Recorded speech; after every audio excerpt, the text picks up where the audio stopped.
Medical Dilemma. Welcome back to Medical Dilemma. Again, we'd like to say thank you to our major sponsors, St. Clair's Medical Center and LifeQuest Training and Consultancy Corporation. Okay, now going back to what we were talking about earlier, there was some mention of legal provisions that tackle these issues. Okay, what are these legal provisions that we have now? If I remember right, for example, you have a companion, no? And it comes not only with the sex, but even with the second family or a third family. And sometimes you totally forgot the first family. And here comes, who will get where will you get the consent from? To whom will you entrust the body after the patient has died, for example?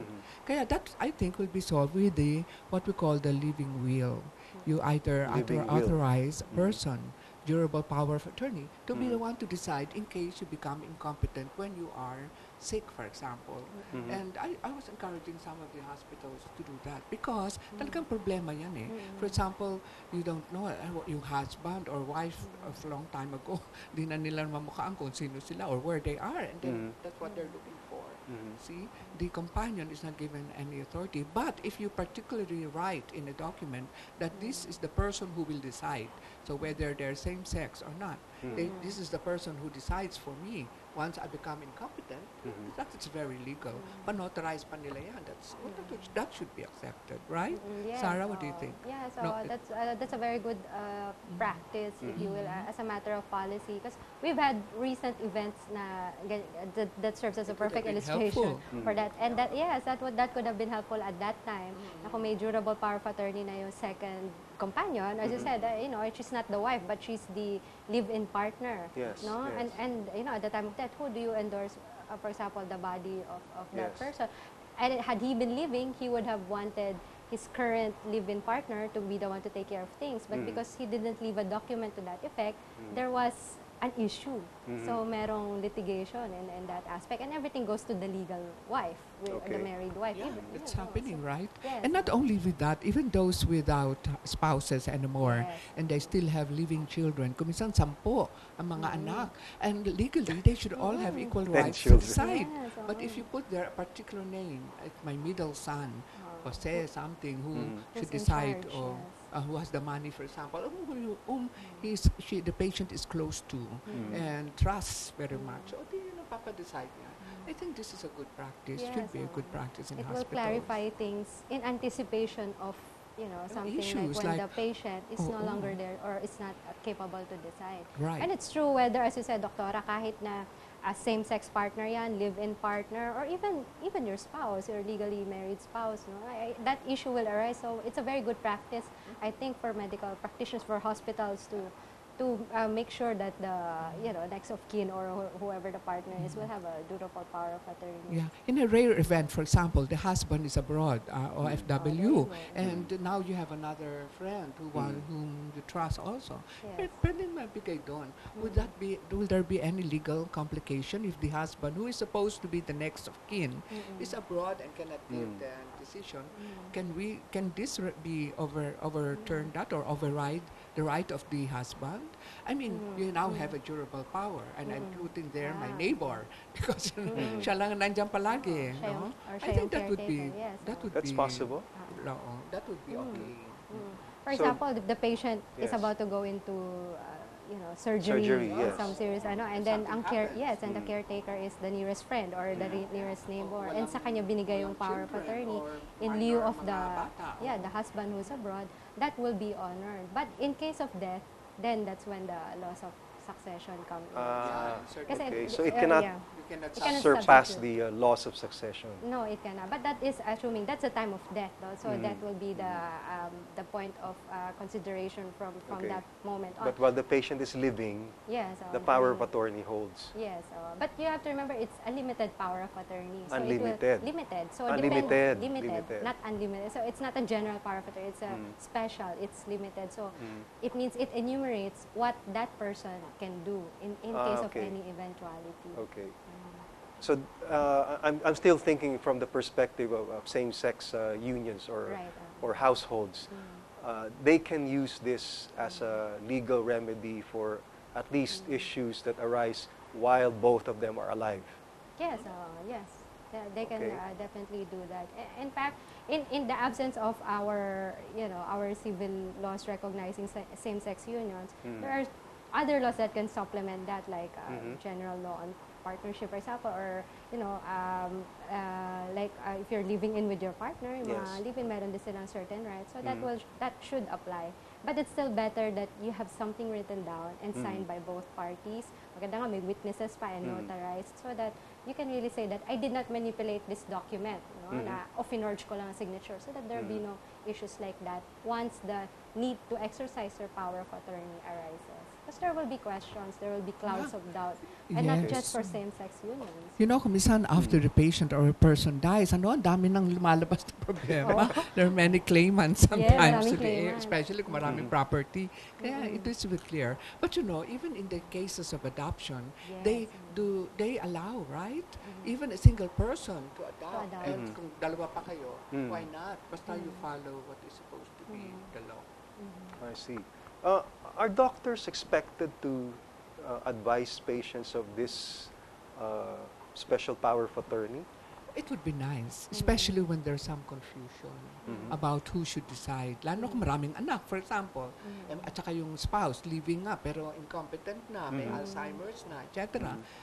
We advise sometimes. It would be nice, but that is not yet the trend in most hospitals currently. Dr. Gomez, have you had any personal experience with regards to this matter? Anesthesia lalo, no? Di ba Anesthesia. you're the one getting consent for Yeah, but we always the ask doctor? your advice. You see, the, be very careful. the medical legal or the You have to surgeon? go back to the medical Yeah, legal we'll just ask officer. her. Ako pala. Yeah, because she's the one in our hospital. Yeah, see. no. First, if you find a problem, there's a problem. Well, the best is really to ask. Unless you be part of the problem, you make a mistake. So you better, safe. yeah, you should Be be able to sure. identify the problem. If you can't really solve it on your level, then you ask our medical legal officer in the hospital. You should know. Our role there is clarified, Yes, no? yeah. We're really very careful, yeah. Because we had lessons in medical legal and Okay, those so things. best approach is to consult the think, medical yeah, legal think. officer of the hospital. Or the legal counsel of the legal hospital. counsel of the hospital.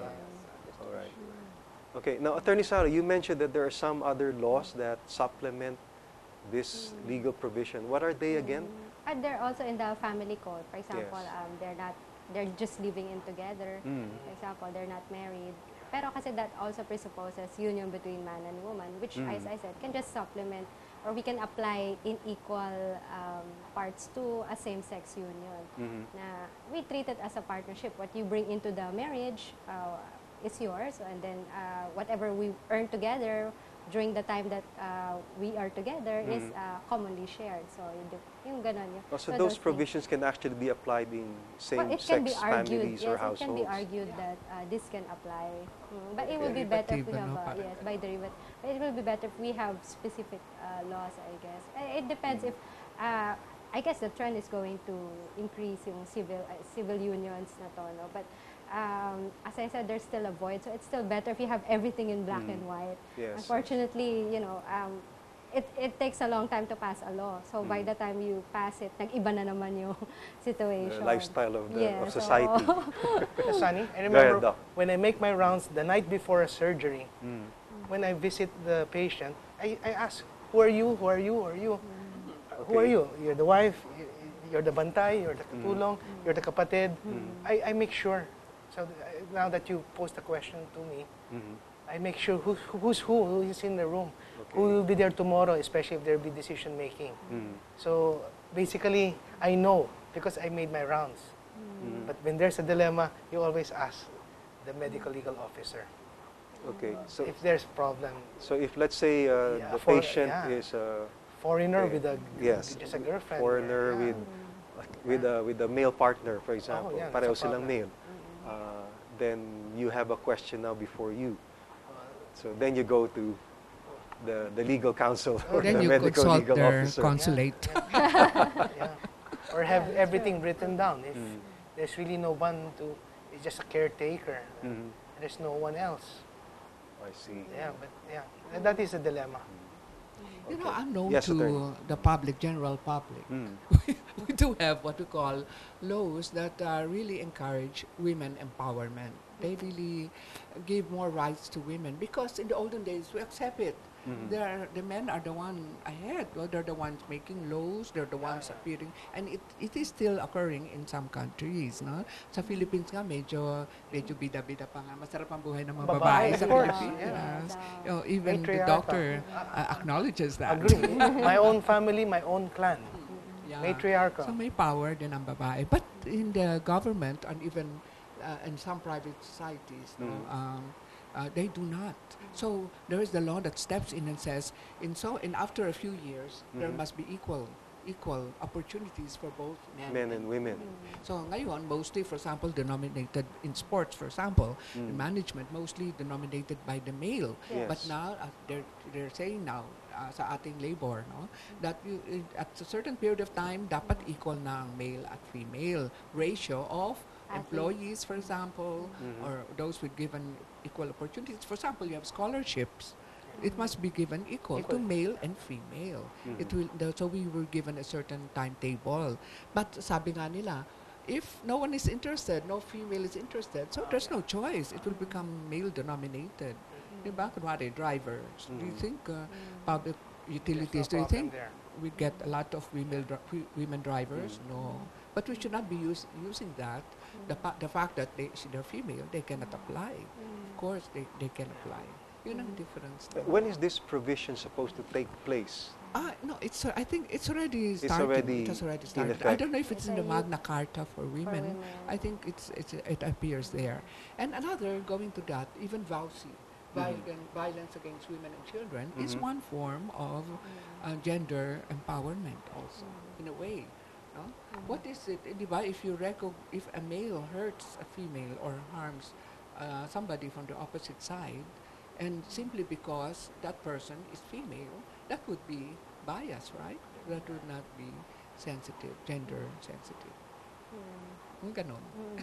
Well, I'm just thinking of the situation, like, you know, in running an organization, a big business or a big company.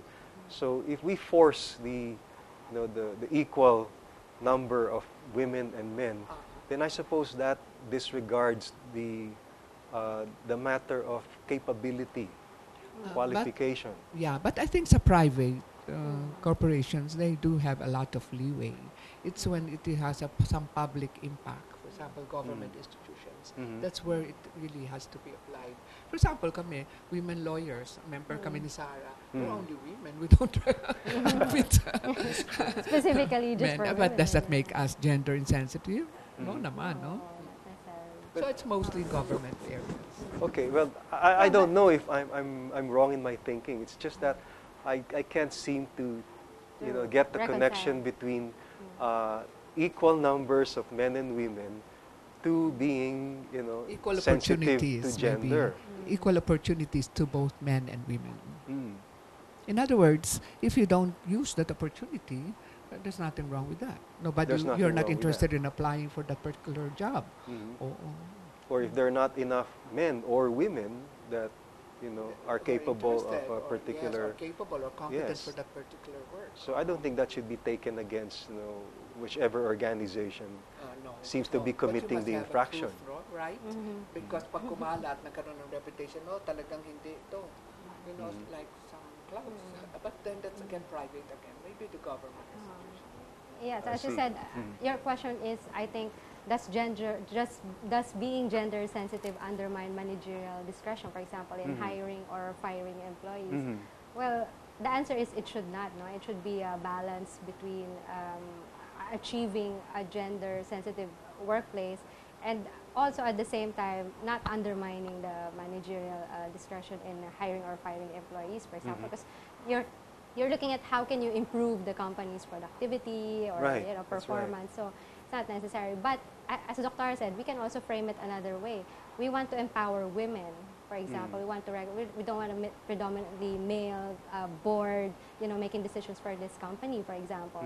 So that's why in the matter of choosing an employee, you disregard the gender. You just look at, for example, the Sex, capabilities the or sex. sex no, or gender preference. correct. Yeah, so just look at the capabilities of each of the candidates. You know, without thinking, ay, ito babae to, pag nagkaasawa to, manganganak to, magma-maternity leave to. You know, that's what gender empowerment seeks to achieve in the workplace, for example. Although, as I say, it should not undermine managerial discretion. If you think candidate A is more suited than candidate B, and it turns out candidate A is a male, then so be it. It shouldn't be taken against him. Yes, it shouldn't be taken against him because he is male. Because that's also being gender insensitive to the male. Okay, going back to the issue of sexual harassment, it just occurred to me, can a male subordinate accuse a female superior of yes, sexual harassment under our law? Yes, you know, I think I've already, I haven't handled the case, but meron na nag-consult sa akin yan. Because you see, a sexual harassment occurs in a work environment, educational, or, you know, training ground or training environment. No?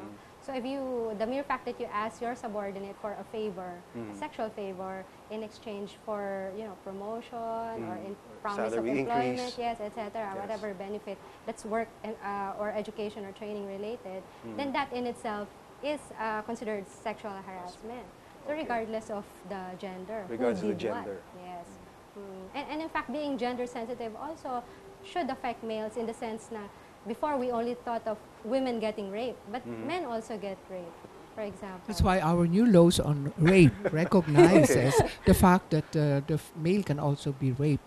Before, the moment nangyari na rape, gay thing, for example, they got raped, no, by another male, the worst that can be granted, the penalties, the crime is, what we call maybe Molestation. serious physical injuries. Ganon lang. But now, they can really be raped. So both men and women can be raped. That's where we are equal also now. I see. Okay, so now we're equal under the law in matters of rape. Okay, well, we've reached the end of our show, I'm sorry to say. So maybe we can have some parting words from each of us. Okay, let's start with Attorney Sara. Yeah, no, I think what we should take home from this discussion is that when it comes to gender sensitivity, it doesn't just mean, you know, putting down one sex in favor of another. Everyone should be equal. Everyone should have equal opportunity, for example. So that should be our guiding principle, not to lean towards something excessive, an excessive interpretation of what gender sensitivity is, but towards a balance. So, Okay, thank you so much. Dr. Gomez. Sunny, what I learned from our discussion is, maybe I said it earlier, let's change it from gender sensitivity to feeling sensitivity. Feeling sensitivity. I think people feel and always be sensitive with what you say, what you do regarding that person. So basically that's what I want to change it. It's not gender anymore. It's feelings as a person, to be sensitive to that person. Okay, thank you so much, Dr. Gomez. Attorney I think that Sanchez. everybody has the right to be respected, no matter what gender she is or he is. No, that's why we should always remember that whatever act we do, we should always take into consideration that this is a person, irrespective of sex. All right, thank you so much. Well, as far as I understand, the gender sensitivity matter is not yet a cut and dried issue. So all I can say is respect begets respect. No matter which gender we are dealing with, let's take it on ourselves to do whatever we can to respect the other. Watch us again next Sunday at 6 p.m. here on GNN.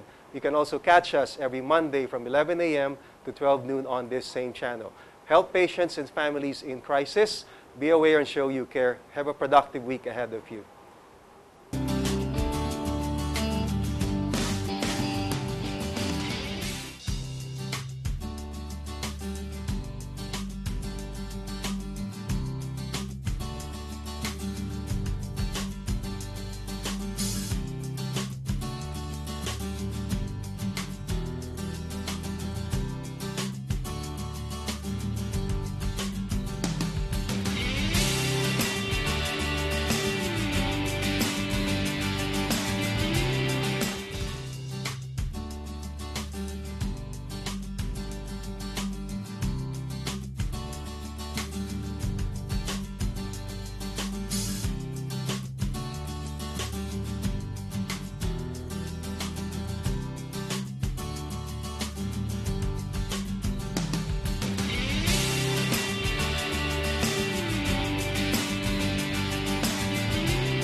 Medical Dilemma.